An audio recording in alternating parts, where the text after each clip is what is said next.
Hello दोस्तों, स्वागत है आपका आपके अपने YouTube channel Anshika online solution पर। दोस्तों, हम इस वीडियो में बात करने वाले हैं एसएससी जीडी ऑनलाइन फॉर्म 2023 का आवेदन कैसे करें, क्या प्रोसेस है, पूरी जानकारी आपको इस वीडियो में हम देने वाले हैं। दोस्तों, वीडियो को पूरा ध्यान से देखें ताकि आपको पूरी जानकारी मिल सके और फॉर्म भरने में भी कोई असुविधा ना हो। अब दोस्तों बात कर लेते हैं कि इसमें कितनी वैकेंसी दी गई है, क्या क्वालिफिकेशन होनी चाहिए, पूरी जानकारी आपको देने वाले हैं। दोस्तों, इंपॉर्टेंट डेट्स की बात कर लेते हैं, यानी कि जो इसका आवेदन प्रोसेस है वो 24/11/2023 से शुरू हो चुका है और आप 31/12/2023 तक इसका आवेदन कर सकते हैं।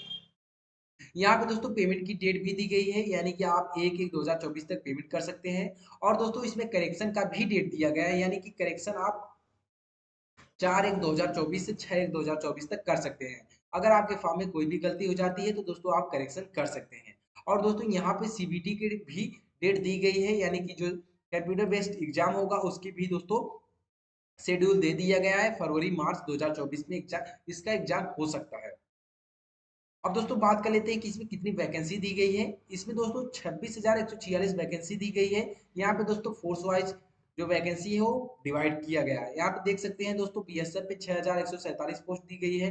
सीआईएसएफ में दोस्तों 11,025 पोस्ट दी गई है। सीआरपीएफ में 3,337 पोस्ट दी गई है। ऐसे दोस्तों कुल मिला के 26,147 पोस्ट दी गई है।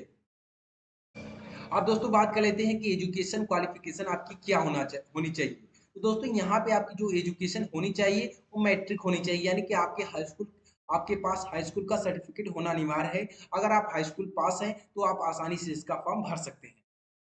अब दोस्तों एप्लीकेबल फी की बात कर लेते हैं, यानी कि जो फीस लगने वाली है। जनरल, ओबीसी और ईडब्ल्यूएस के लिए दोस्तों 100 रुपए का शुल्क लगने वाला है। और women candidate and SC, ST और एक सर्विसमैन के लिए कोई भी शुल्क नहीं दिया गया है।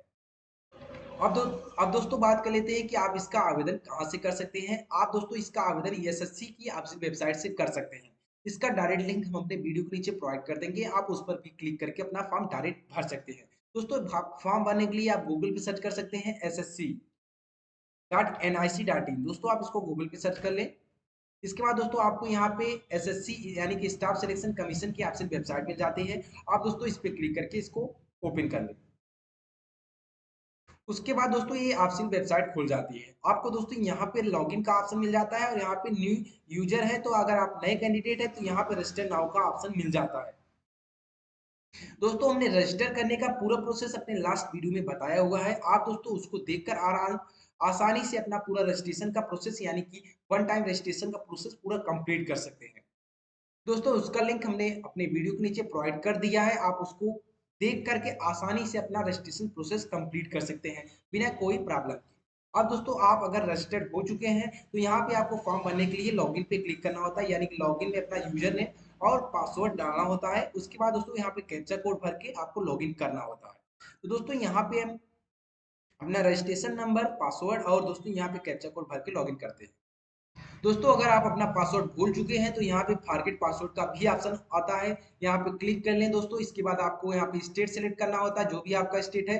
उसके बाद मोबाइल नंबर या ईमेल आईडी दोस्तों आप डाल लें यहाँ पे। उसके बाद दोस्तों सबमिट पे क्लिक करें तो दोस्तों आपके नंबर पे ओटीपी जाता है। ओटीपी डालने के बाद आपको रजिस्ट्रेशन नंबर, पासवर्ड मिल जाता है। पासवर्ड बनाने के लिए देता है, आप बना के दोस्तों आप आसानी से अपना पासवर्ड प्राप्त कर सकते हैं। अब दोस्तों डिटेल्स भरने के बाद आपको यहाँ पे लॉगिन पे क्लिक करना होता है। दोस्तों जैसे ही आप लॉगिन करते हैं आपको यहाँ पे लेटेस्ट नोटिफिकेशन दिखाई देता है, यानी कि जो नई वैकेंसी है, यानी कि एसएससी जीडी की जो वैकेंसी है आपको यहाँ पे दिखाई देती है। तो दोस्तों यहाँ पे डेट भी दी गई है, कब से शुरू हुई है और कब इसका अंतिम डेट है और फीस कब तक पेमेंट होगी, पूरी डेट यहाँ पे दी गई है। दोस्तों आप नोटिफिकेशन देखना चाहते हैं तो यहाँ पे भी नोटिफिकेशन आपको मिल जाती है। अब दोस्तों आपको अप्लाई करने के लिए यहाँ पे दोस्तों अप्लाई पे क्लिक करना होता है। दोस्तों जैसे ही लॉगिन करते हैं आप, आपको यहाँ पे आपकी डिटेल्स यहाँ पे दिखाई देती है। यहाँ पे दोस्तों इंस्ट्रक्शंस दिया हुआ है कि please be very careful while filling the application form, यानी कि दोस्तों आप फॉर्म जब भर रहे हैं तो बड़ी सावधानी पूर्वक भरें ताकि आपको आगे कोई दिक्कत ना हो। फिर दोस्तों यहाँ पे डिटेल्स देख लें। अब दोस्तों जो आपको डिटेल्स भरनी है हम वही आपको बताते हैं। दोस्तों नीचे आते हैं तो यहाँ पे आपको 14वें नंबर पे मिल जाता है whether you are an ex serviceman, यानी कि अगर आप एक्स सर्विसमैन है तो यस करें, नहीं तो आप नो कर दें। फिर दोस्तों आगे यहाँ पे आपको बीच में डिटेल्स नहीं भरनी होती है, यहाँ पे आपको 15वें नंबर पे भरना होता है वेदर सीकिंग एज रिलेक्शन, यानी कि अगर आप एज में छूट चाहते हैं तो यस करें, यस करते हैं तो आपको यहाँ पे कैटेगरी वाइज एज रिलेक्शन की छूट दी जाती है, अगर आप नहीं चाहते हैं तो नो कर दें। फिर आगे दोस्तों दिया है कि are you NCC cadet corps, यानी कि आप एनसीसी सर्टिफिकेट होल्डर हैं, है तो यस करें, यस करते हैं तो दोस्तों आगे यहाँ पे आपको मिल जाता है कि आपके पास कौन सा सर्टिफिकेट है, ए है, बी है, सी है, वही आपको यहाँ पे चूज करना होता है। यहाँ पे लिखा हुआ है टाइप ऑफ एनसीसी सर्टिफिकेट, यानी कि किस टाइप का एनसीसी सर्टिफिकेट है, अगर आपके पास नहीं है तो आप नो कर दें। फिर आगे आपको यहाँ पे प्रेफरेंस ऑफ एग्जामिनेशन सेंटर, यानी कि आप एग्जामिनेशन के लिए कौन सा सेंटर चूज करना चाहते हैं, कौन सा एग्जामिनेशन सेंटर प्रेफर करना चाहते हैं पहले आपको। तो दोस्तों आप किस सेंटर को पहले चुनना चाहते हैं, आप अपने हिसाब से यहाँ पे सिलेक्ट कर लें जो भी चुनना चाहते हैं। फिर दोस्तों यहाँ पे सेकंड आपको चूज करना होता है, फिर थर्ड चूज करना होता है। यहाँ पे दोस्तों तीनों में सिलेक्ट कर लें एग्जामिनेशन सेंटर। फिर आगे दोस्तों यहाँ पे आगे दिया है 18वें नंबर पे medium of computer based examination, आप किस मीडियम में परीक्षा देना चाहते हैं कंप्यूटर बेस्ड। दोस्तों आप अपना यहाँ पे लैंग्वेज यहाँ पे सिलेक्ट कर लें किस भाषा में आप देना चाहते हैं, फिर दोस्तों वही आपको यहाँ पे रीएंटर करना होता है। फिर दोस्तों आगे यहाँ पे दिया है कि स्टेट, आप अपना यहाँ पे स्टेट चुन लें जो भी आपका स्टेट है। फिर दोस्तों स्टेट को कंफर्म कर लें यहाँ पे। फिर दोस्तों यहाँ पे आपको अपनी डिस्ट्रिक्ट चूज करनी होती है, जो भी डिस्ट्रिक्ट है। दोस्तों अब आगे आगे आपको यहाँ पे 22वें नंबर पे भरना होता है, यानी कि यहाँ पे दोस्तों कुछ यहाँ पे जरूरी दिए हैं लेकिन यहाँ पे ऑप्शन नहीं दिए रहा है भरने को। अब दोस्तों आपको यहाँ पे प्रेफरेंस सिलेक्ट करना होता है, यानी कि दोस्तों यहाँ पे दिया है प्रेफरेंस फॉर द पोस्ट, यानी कि आप किस पोस्ट को प्रेफरेंस देना चाहते हैं। यहाँ पे दोस्तों यहाँ पे पोस्ट वाइज दी गई है, आप यहाँ पे नोटिफिकेशन देख सकते हैं दोस्तों। दोस्तों नोटिफिकेशन में देख लें कि किस पोस्ट किस फोर्स में, यानी कि बीएसएफ या सीआईएसएफ जितने भी फोर्स यहाँ पे फोर्स का नाम दिया गया है, किस में ज्यादा सीट्स हैं या आप किसको प्रेफरेंस देना चाहते हैं। और दोस्तों उसके हिसाब से यहाँ पे दोस्तों आपको पोस्ट वाइज मिल जाता है, यहाँ पोस्ट कोड मिल जाता है, आपको वैसे ही भरना होता है आप जिस पोस्ट को प्रेफरेंस पहले देना चाहते हैं। दोस्तों यहाँ पे आप जिसको देना चाहते हैं आपको सिलेक्ट करना होता है। फिर दोस्तों आपको वैसे ही दोहराना होता है। अब दोस्तों आपको आगे यहाँ पे हाईएस्ट क्वालिफिकेशन आपको चूज करनी होती है, यानी कि आपकी हाईएस्ट क्वालिफिकेशन क्या है, आपकी जो हाईएस्ट क्वालिफिकेशन है आप उसको चूज कर सकते हैं।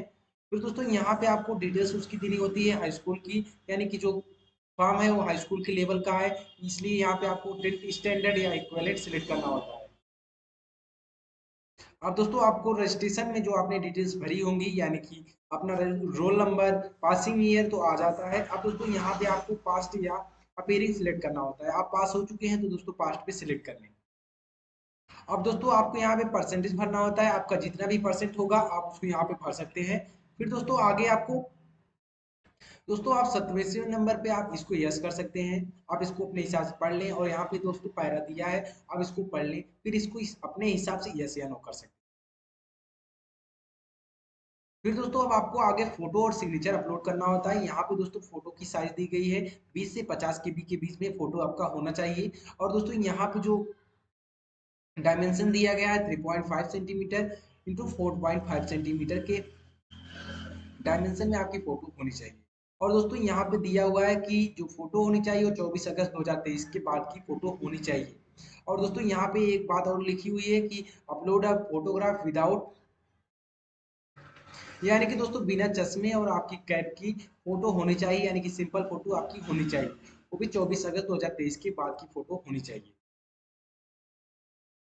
इसके बाद दोस्तों आपको सिग्नेचर अपलोड करना है। सिग्नेचर यहाँ पे दिया है दोस्तों, signature should not be blood, यानी कि जो आपका सिग्नेचर होना चाहिए ब्लड नहीं होना चाहिए, यानी क्लियर इमेज होनी चाहिए। इसकी भी दोस्तों साइज दी गई है 10 से 20 की भी, इसकी भी दोस्तों साइज दी गई है, आप इसको देख लें। तो दोस्तों इसको अपलोड कर लें। यहाँ पे आगे अब दिया गया है कि whether the photograph has been taken on or after 24 August 2023। दोस्तों आपको इसको यस कर लेना होगा, यानी कि दोस्तों आपको फोटो पे अपनी डेट, फोटो टेकिंग डेट लिखनी होगी, तभी आपका फोटो पता चलेगा कि इस डेट पे फोटो को खींचा गया है। तो दोस्तों उसको यहाँ पे लिख लेंगे, उसके बाद ही अपलोड करेंगे। फिर आगे दोस्तों यहाँ पे डिक्लेरेशन कुछ दी गई है, आप डिक्लेरेशन पढ़ सकते हैं, फिर एग्री कर लें। दोस्तों यहाँ पे आगे आप कैप्चा कोड भर लें, इसके बाद डिटेल्स को प्रीव्यू कर लें, प्रीव्यू करके एक बार देख लें। दोस्तों यहाँ पे कुछ स्पेसिमेन आप फोटोग्राफ्स यानी कि फोटो के जो कॉपीज हैं वो दिए गए हैं, यानी कि दोस्तों फोटो कैसा होना चाहिए। यहाँ पे दोस्तों आप सिंपल फोटो को अपलोड करना होता है। यहाँ पे दोस्तों आप देख पा रहे हैं कि एक्स्ट्रा कलर टू यूज है, यानी कि इस टाइप की किसी भी प्रकार की आपकी फोटो नहीं होनी चाहिए। इसके बाद दोस्तों प्रीव्यू कर लेते हैं, प्रीव्यू करने के बाद आप डिटेल्स देख लें, उसके बाद दोस्तों सबमिट करने का ऑप्शन आता है। सबमिट करने के बाद दोस्तों आपका फॉर्म सबमिट हो जाता है। और अगर आप S C S T candidate हैं तो दोस्तों आपको कोई फीस नहीं देना होता है। अगर आप दोस्तों जनरल ओबीसी से आते हैं तो दोस्तों आप पेमेंट पे क्लिक करके पेमेंट कर सकते हैं। पेमेंट होने के बाद दोस्तों आप प्रिंट पे क्लिक करके अपना फाइनल प्रिंट डाउनलोड कर सकते हैं। दोस्तों अभी साइड में बहुत प्रॉब्लम है, इसलिए पेमेंट कंप्लीट नहीं हो रहा है, यानी कि जो फॉर्म है वो कंप्लीट नहीं हो रहा है। तो दोस्तों जैसे ही साइट सही से चलती है वैसे ही हम फिर से अपडेट करते हैं। दोस्तों अगर हमारे द्वारा दी गई जानकारी आपको अच्छी लगी हो तो दोस्तों वीडियो को लाइक करें, शेयर करें। और दोस्तों फॉर्म भरने में कोई भी समस्या आती है तो आप हमें कमेंट कर सकते हैं। दोस्तों वीडियो को ज़्यादा से ज़्यादा शेयर करें ताकि ज़्यादा से ज़्यादा लोग फॉर्म को भर सकें। दोस्तों